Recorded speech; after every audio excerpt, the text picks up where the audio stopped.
सम्यक न्यूज. जय भीम. मी हंसिनी. सम्यक न्यूज लाईव्हच्या विशेष बातमीपत्रात आपलं स्वागत आहे. ठळक बातम्या पुढील प्रमाणे. जिल्हा आणि राज्यामध्ये गुन्हेगारीवर नियंत्रण ठेवण्याचं काम प्रशासन म्हणजे पोलीस डिपार्टमेंटचं आहे. आमचं पूर्ण सहकार्य राहील. कुठल्याही गुंडांना राजश्रय मिळणार नाही, मिळू नये हीच आमची भूमिका आहे. पोलिसांकडून कडक कारवाई करण्याची अपेक्षा आहे. जे घडलं ते वाईटच आहे, परंतु याच्यामागे कोण आहे, का आहे, कशा पार्श्वभूमीवर झालेला आहे ही संपूर्ण माहिती घेऊन माझी अपेक्षा आहे की याच्यावर कारवाई पोलीस डिपार्टमेंट करेल.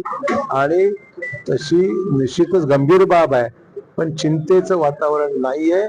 ही गोष्ट आटोक्यात आणण्याकरता पोलिसांनी तातडीने पावलं उचलावीत अशी अपेक्षा आहे. बारामतीमध्ये काँग्रेसने उमेदवार कालच सांगितलं होतं की काँग्रेसची शक्ती तिथे नाहीये आणि त्यापेक्षा महाराष्ट्राची संस्कृती आणि परंपरा जी आहे, एखादी व्यक्ती गेल्यानंतर त्याच्या घरच्या कुटुंबियांना सहानुभूती लोकांकडून मिळते, मतदारांकडून मिळते आणि त्यामुळे ही जागा बिनविरोध आणण्याच्या संदर्भामध्ये सर्व पक्षांनी सहकार्य करावं अशी अपेक्षा आहे.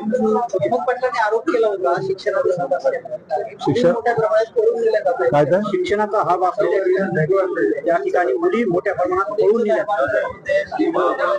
असं आहे की हेमंत पाटील सुद्धा आमच्या महाविकास, आमची जी महायुती आहे महाराष्ट्रामध्ये, तर या महायुतीचे घटक पक्षाचे आमदार आहेत. त्याच्यामुळे आम्हा सर्व लोकप्रतिनिधी संयुक्त जबाबदारी राहणार आहे की जिल्ह्यामध्ये ज्या काही चुकीच्या गोष्टी घडत असतील तर त्याच्यावर प्रभावी नियंत्रण लोकप्रतिनिधी सत्ताधारी पक्षाची या नात्याने आम्हाला नियंत्रण ठेवण्याची जबाबदारी आम्हा सर्वांची आहे. बरं साहेब, या संदर्भात तुम्ही काही पोलीस अधीक्षकांची भेट घेऊन माहिती वगैरे घेणार? मी बोललेलो आहे, बोलणार, परत बोलणार आहे.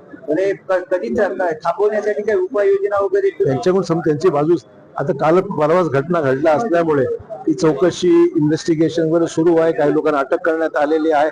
त्यामुळे त्यांची ही प्रक्रिया त्यांची पूर्ण होऊ द्या, नंतर ते मोकळे जाताना बोलेन मी.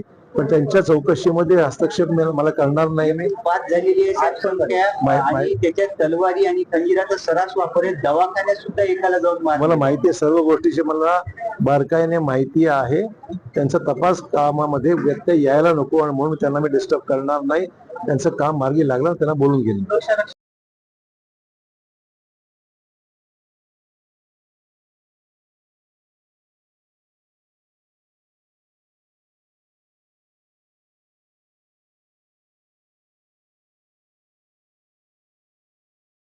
पाहत रहा सम्यक न्यूज लाईव्ह.